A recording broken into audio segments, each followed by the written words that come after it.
Na minha prática jurídica, vejo algo muito comum em casais que escolhem o regime da comunhão parcial de bens.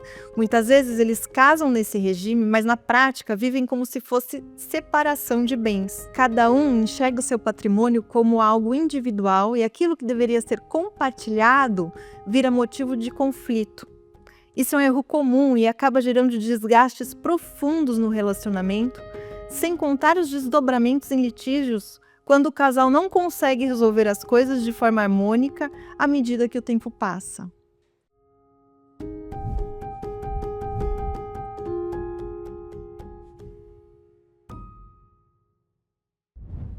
Está começando mais um episódio do Bendita Família. Este é um podcast para discutirmos assuntos impactantes para todos os núcleos familiares.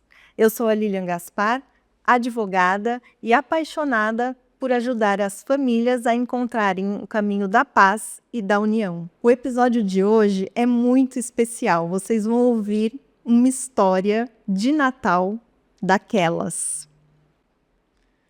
O Natal sempre foi muito especial para mim, porque é uma época de celebração, de renovação e de reflexão.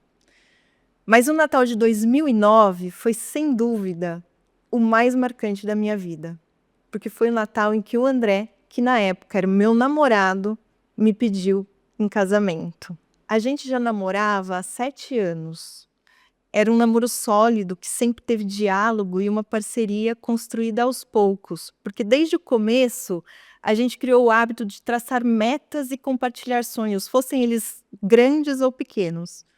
Uma dessas metas, lá no início do namoro, era viajar. Nós dois tínhamos essa vontade, mas nem sempre sobrava dinheiro. Então a gente teve uma ideia simples. A gente criou uma caixinha onde a gente colocava tudo que a gente deixava de gastar em pequenas coisas do dia a dia, como ir ao cinema ou comer fora. Então a gente pegava todo o dinheiro que a gente não gastava e colocava nessa caixinha. A gente passou 1 ano fazendo isso, com muita disciplina e planejamento. E deu certo, porque no início de 2009 a gente conseguiu fazer a nossa primeira grande viagem juntos, que foi um cruzeiro. Foi um momento super especial, mesmo sobre os protestos do meu pai, que não concordou muito com essa situação, não. Mas pra gente, aquela viagem era muito mais do que um passeio. Era o reflexo do que significa ser um casal comprometido com respeito e alinhamento. Era a prova de que sonhar juntos dava resultado e que nossos esforços valiam a pena. Olhando para trás, percebo que aquela pequena meta foi o começo de algo muito maior, porque aquela meta nos ensinou o valor da parceria e do planejamento. Foi ali que começamos as primeiras conversas difíceis sobre dinheiro, prioridades e esforço conjunto. E na prática, era o que prepararia a gente para os passos maiores que viriam depois. Depois daquela viagem de 2009, o ano de 2009 continuou sendo muito especial para a gente, porque terminou de uma forma mais inesquecível ainda. Foi na noite de Natal que o André me surpreendeu com um anel e o pedido de casamento. Eu não fazia ideia que aquele momento viria. Foi uma mistura de surpresa, emoção, lágrimas e felicidade. Mas além da euforia, eu sabia que aquele sim significava o início de algo muito maior. Não era sobre uma festa, uma cerimônia que, aliás, a gente só veio fazer agora, em 2025. Era sobre nos tornarmos parceiros para a vida. Logo após o pedido, começamos a pensar nos primeiros passos como noivos. E, sem dúvida, a nossa primeira grande conversa difícil foi sobre dinheiro. Decidimos desde o começo que o nosso primeiro grande objetivo seria adquirir um apartamento. Mas sonhar é uma coisa e realizar é outra. E para realizar, precisamos planejar e mais, dialogar. Algumas perguntas vieram logo de cara. Como economizaríamos? Quanto cortaríamos de gastos? O que ficaríamos responsáveis por poupar? tudo precisava ser muito claro. Desde o namoro já tínhamos um senso de comunhão nos esforços, mas agora o desafio era maior. Foi nesse momento que entendemos na prática o que significa o regime de comunhão parcial de bens. Esse regime foi o que a gente escolheu, no fim das contas, para o casamento, porque fazia sentido para a nossa vida. A gente queria construir algo juntos, do zero. Os bens, o esforço, o planejamento, tudo era compartilhado.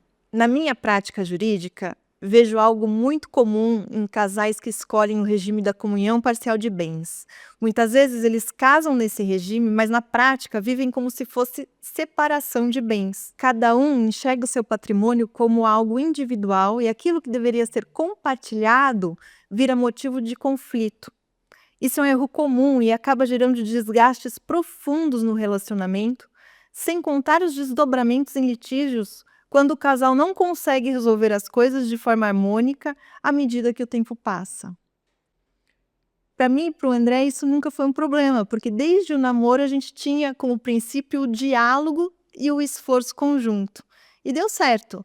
Depois de 1 ano e meio do pedido de casamento, a gente conseguiu conquistar nosso primeiro imóvel ainda na planta. Foi fruto de muito planejamento que nos deu ainda mais força para sonhar com os outros passos maiores. Após o primeiro imóvel, conseguimos dar outros passos importantes, porque a gente adquiriu um apartamento pronto e mais tarde chegamos no espaço que hoje é nosso lar definitivo. Essas conquistas não foram fáceis nem rápidas, mas vieram do mesmo lugar, do diálogo, do planejamento e da parceria. Depois dessa parte financeira, outras conversas importantes foram aparecendo naturalmente.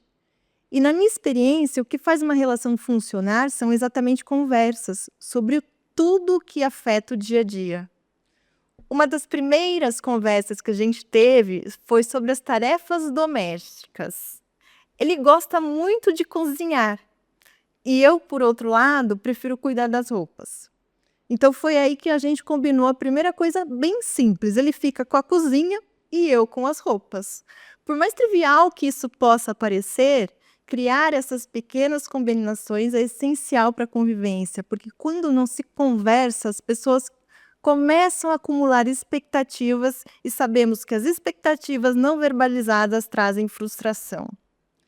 Trabalhando com direito de família, percebo que muitos casais chegam a rupturas drásticas porque nunca conversaram ou alinharam algo tão básico como o equilíbrio das responsabilidades diárias.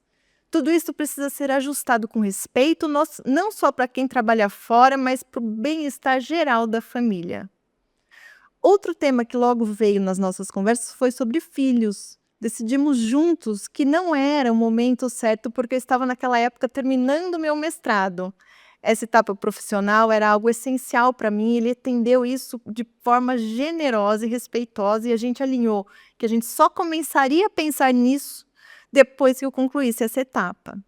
E foi isso que aconteceu. Eu finalizei o mestrado em 2014 e no ano seguinte, em 2015, nasceu o Vitor, o nosso maior presente, o começo de uma nova fase da nossa vida.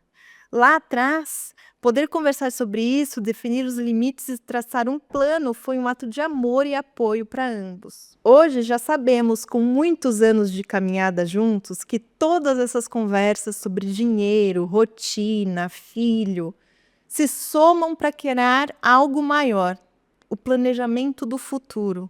Não é só sobre viver o presente, mas também sobre proteger tudo o que construímos juntos. Com o tempo, eu e o André percebemos a importância de planejar em todos os sentidos, inclusive aqueles que parecem desconfortáveis de falar. O futuro do patrimônio, o legado que vamos deixar.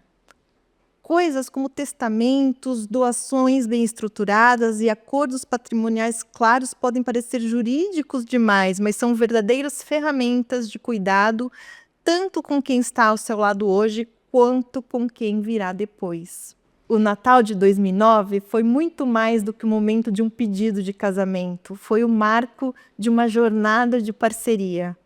Desde as metas da viagem, passando pelas discussões sobre dinheiro e chegando nas combinações sobre filho, tudo girou em torno de uma única coisa: o diálogo aberto. Se tem algo que quero deixar para você hoje é isso. As conversas difíceis, quando feitas com respeito e amor, constroem as bases mais sólidas, seja para uma relação, para um objetivo ou até para evitar conflitos no futuro. Que tal começar essas conversas hoje?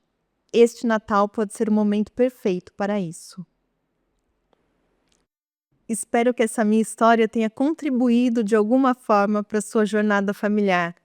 Que 2026 seja um ano muito próspero, com muita saúde e muita união familiar para você. Compartilhe o conteúdo Bendita Família com todos os amigos, com todas as pessoas que possam se interessar pelos conteúdos que a gente trata neste podcast. Feliz 2026, nos vemos no ano que vem.